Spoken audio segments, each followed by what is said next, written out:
भगवान शिव ने बताया कि पापी लोगों से माता लक्ष्मी क्यों प्रसन्न रहती हैं।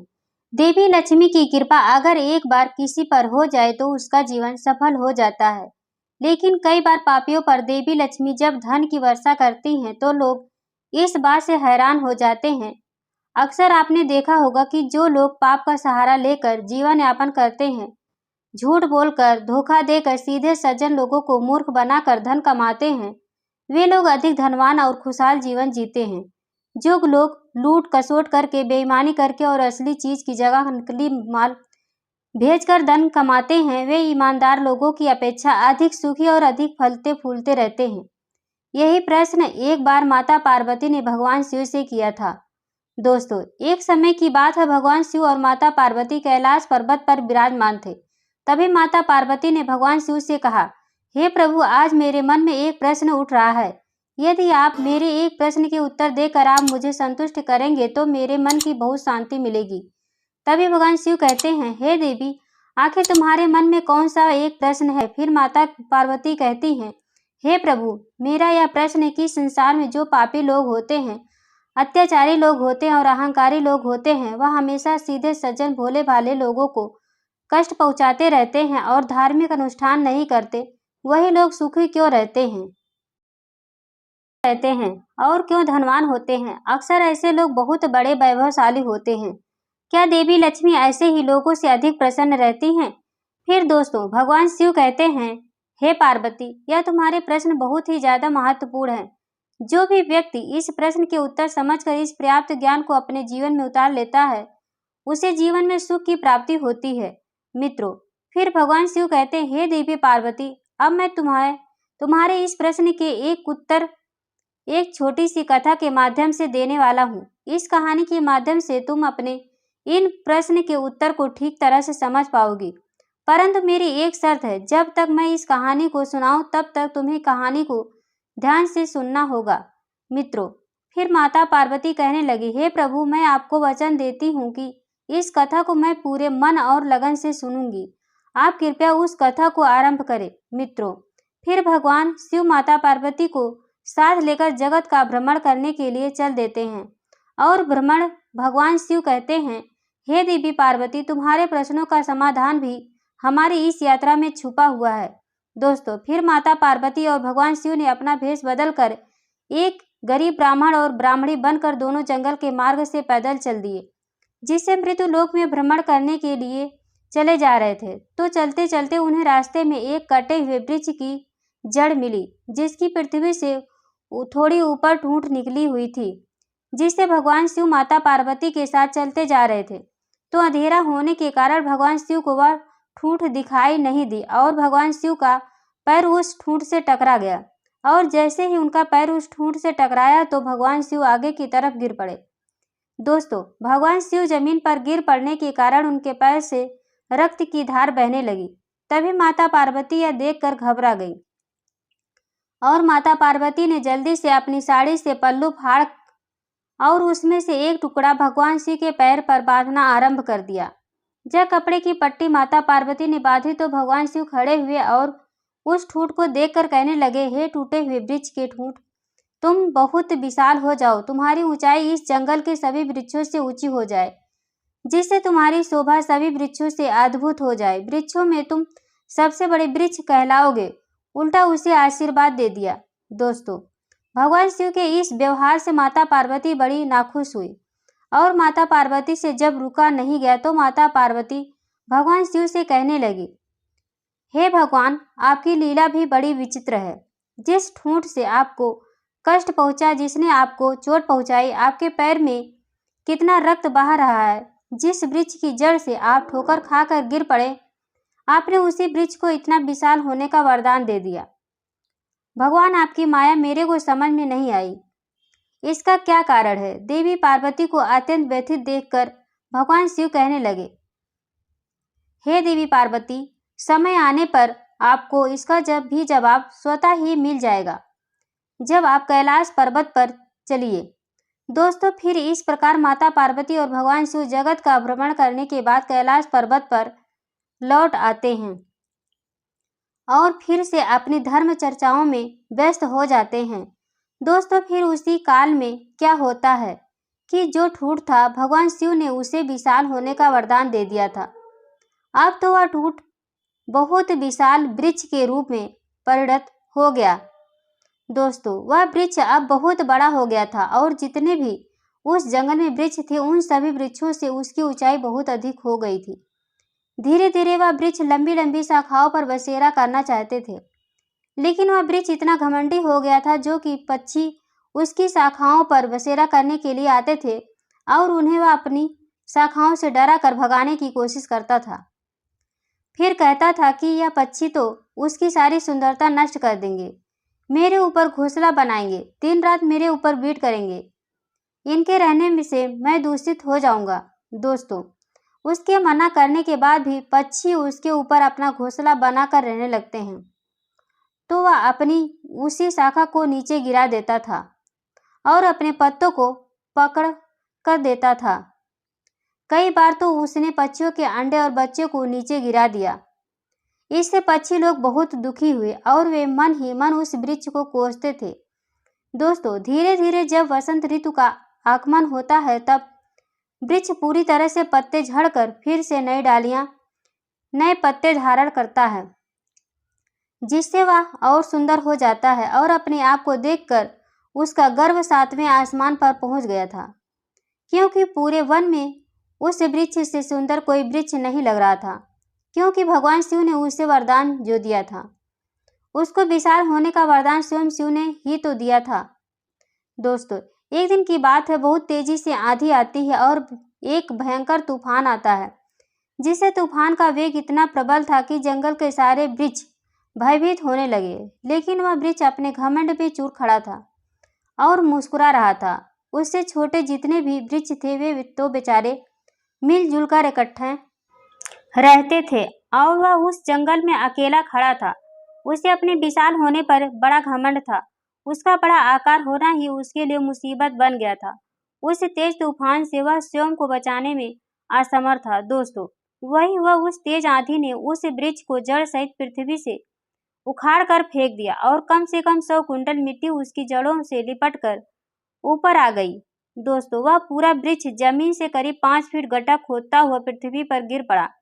उसका बड़ा होना ही उसके विनाश का कारण बन गया। वृक्ष जमीन से उखड़कर जमीन पर ही औंधे मह गिर पड़ा। दोस्तों फिर उसी मार्ग से भगवान शिव और माता पार्वती फिर से संसार भ्रमण करने के लिए चल देते हैं। दोस्तों माता पार्वती को तो भगवान शिव से अपने प्रश्न का अर्थ जानना था, इसलिए माता पार्वती ने भगवान शिव से कहा कि भगवान मेरी समझ में नहीं आता कि आप मेरे प्रश्न का जवाब कब देंगे। फिर दोस्तों भगवान शिव कहने लगे, पार्वती जी चलो, आज हम तुम्हें मृत्यु लोक का भ्रमण करने के लिए चलते हैं। मित्रों इतना कहकर बातचीत करते हुए शिव और माता पार्वती जी साथ साथ भगवान शिव जंगल के रास्ते से चल पड़ते हैं। जिस रास्ते में वह विशाल वृक्ष जड़ सहित उखड़ कर नीचे पड़ा था उसी स्थान पर भगवान शिव और माता पार्वती आ जाते हैं। जब उस वृक्ष को गिरा हुआ माता पार्वती ने देखा तो भगवान भोलेनाथ से कहने लगी, देवादिदेव आपकी लीला भी कितनी विचित्र है। देखिए यह कितना सुंदर वृक्ष है और कितना विशाल वृक्ष है। इस वन में इसके मुकाबले का एक भी वृक्ष नहीं है। यह वृक्ष सबसे बड़ा है, सबसे सुंदर है। इसकी छाया कितनी सुंदर होगी, क्योंकि यह सबसे सघन भी है। तूफान ने कितना बुरा किया जो इस वृक्ष को जड़ सहित उखाड़ कर पटक दिया। भगवान यह देखो बेचारा जड़ से ही नष्ट हो गया है, इसका क्या कारण है। हे प्रभु इस सुंदर वृक्ष को आपने अपनी इतनी अल्प आयु क्यों दी। दोस्तों भगवान शिव माता पार्वती से कहने लगे, हे पार्वती जी तुम भी बड़ी भोली हो, जरा गौर से देखो, यह वही ठूंठ है जो आज से कुछ साल पहले हम भ्रमण करने के लिए आए थे और आपके ज्ञात होगा कि इस ठूंठ से मेरे पैर में होकर लगी थी और मेरे पैर से बहुत रक्त बह गया था और मैं पृथ्वी पर गिर पड़ा था। यही वृक्ष है, यही वही ठूंठ है। परंतु हे पार्वती जी मैंने उस समय इसे क्या वरदान दिया था, क्या आपको याद ज्ञात है। फिर माता पार्वती बोली, हाँ प्रभु मुझे अच्छी तरह याद है, आपने इसे वृक्ष को विशाल होने का वरदान दिया था। दोस्तों फिर महादेव कहते हैं, हे देवी पार्वती जी यदि इस समय उस ठूंठ को उखाड़ तो मुझे ना जाने कितनी मेहनत करनी पड़ती और ना मैं उसको जड़ से उखाड़ सकता था। उसे जड़ से उखाड़ने के लिए मुझे बहुत परिश्रम करना पड़ता, तब कहीं उस ठूंठ को उखाड़ पाता। हे पार्वती, वह ठूंठ अत्याचारी और अहंकारी था, इसलिए उसका नाश करना मेरे लिए आवश्यक हो गया था। इसलिए मैंने उस ठूंठ को विशाल होने का वरदान दिया था। इसलिए मैंने उससे कहा था कि तुम इस जंगल में सबसे बड़े बन जाओ। हे देवी, यह वृक्ष विशाल हो गया। यह वही ठूंठ है और इन सभी वृक्षों से बड़ा ही भी हो गया था। और जब यह बड़ा हो जाता है तो इसने फिर भी अपना अहंकार नहीं छोड़ा, जिससे इसकी अकड़ ने ही इसे इस स्थिति में पहुंचा दिया है। यह जंगल के सभी वृक्षों से अपने आप को बड़ा समझने लगा था, पक्षियों को अपने ऊपर बसेरा नहीं करने देता था। यह यात्रियों के लिए भी छाया करने से पहले पत्तों को झाड़ देता था। इसलिए यह वृक्ष बड़ा अहंकारी था और बड़ा पापी था। इसने अपने जीवन में कोई भलाई का काम नहीं किया। दोस्तों, और याद रखना, जो लोग सिर्फ नाम के बड़े हो जाते हैं उनसे किसी को कोई सुख नहीं मिलता। उनका जीवन लोहार की उस ध्वनि की तरह हो जाता है जो सांस तो लेती है पर उसमें जीवन का कोई अंश नहीं होता। जो लोग उस वृक्ष के स्वभाव के होते हैं, जो सिर्फ अपना पेट बड़ा करने में लगे रहते हैं, जो औरों को नीचा दिखाने का काम करते हैं, घमंड के कारण किसी को कुछ नहीं समझते हैं, वे अपने आप को ही देखते हैं, अपने ही शरीर से प्रेम करते हैं, जिनके अंदर अकड़ होती है, ऐसे लोगों को उनका ही अहंकार मार देता है। ऐसे लोग अपने उसी विशेषता के कारण मारे जाते हैं। यदि कोई इस तरह के स्वभाव वाला व्यक्ति बहुत बड़ा धनवान हो तो अधिक धन ही उसे मृत्यु के मुख में पहुंचा देता है।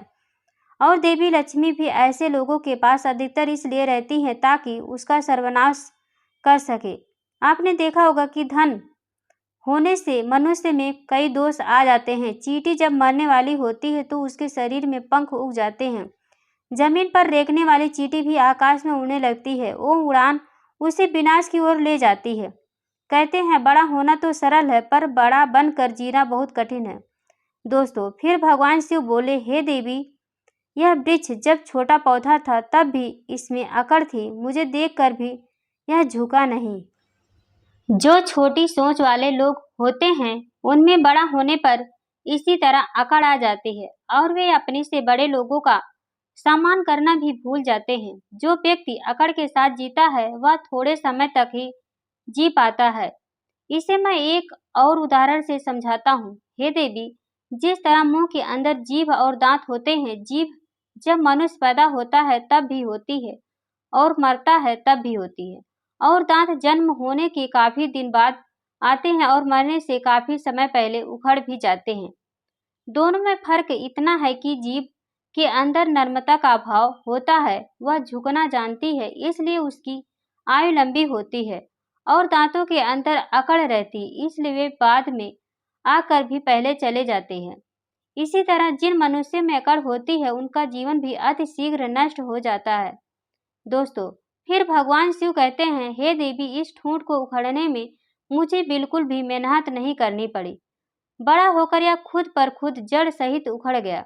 इसी तरह जो दुष्ट व्यक्ति होते हैं वह कुछ समय के लिए धनवान बच जाते हैं, थोड़े समय के लिए सुखी हो जाते हैं और वैभवशाली हो जाते हैं, लेकिन जिस समय मैं उन्हें मौका देता हूँ धर्म पर चलने का, उस समय यदि वह नहीं सुधरे और उनमें सुधार नहीं हुआ तो जैसे इस वृक्ष का जड़ सहित नाश हो गया, उससे ही उन पापी मनुष्य का भी मैं जड़ सहित विनाश कर देता हूँ। दोस्तों, फिर माता पार्वती कहने लगी, हे भगवान, आप धन्य हैं। प्रभु, आपकी माया धन्य है। हम तो आपकी इस माया को समझ ही नहीं पाए। तो दोस्तों, फिर भगवान शिव ने माता पार्वती को बताया कि मनुष्य कैसे अंत में समूल नाश को प्राप्त होते हैं। रावण का नाम भी आपने सुना होगा। रावण कितना बड़ा योद्धा था, विश्व उसकी चालें बजाता था, उसके तीनों लोगों को जीत लिया था, परंतु वह लंबे समय तक नहीं जी सका और एक दिन मृत्यु को प्राप्त हो गया। उसके कुल में सिर्फ मंदोदरी को छोड़कर कोई रोने वाला नहीं बचा था। अहंकार में भरे हुए जो लोग दूसरों को तुच्छ समझते हैं उन्हें अपने अहंकार का फल भुगतना पड़ता है, और जो भगवान के भक्त होते हैं, धर्म पर चलते हैं और दूसरों को नुकसान नहीं करते हैं, वे सदैव सुखी रहते हैं। हर हर महादेव। आप और आपके माता पिता सदैव स्वस्थ रहे। आपको ढेर सारा प्यार, ढेर सारा धन्यवाद। प्रिय दोस्तों, आज की वीडियो में बस इतना। हमारे द्वारा शास्त्रों के अनुसार दी गई जानकारी आपको अच्छी लगी हो तो कमेंट बॉक्स में हर हर महादेव जरूर लिखें। वीडियो को एक लाइक कर अपने फैमिली फ्रेंड्स में शेयर जरूर कर दें। ऐसे इन्फॉर्मेशन वीडियो देखने के लिए हमारे चैनल को सब्सक्राइब कर बेल आइकन को प्रेस कर लें, ताकि जब भी मैं कोई नया वीडियो डालूँ उसका नोटिफिकेशन आपके पास सबसे पहले पहुंचे। वीडियो देखने के लिए आप सभी का बहुत बहुत धन्यवाद। Thank you. जय हिंद, जय भारत।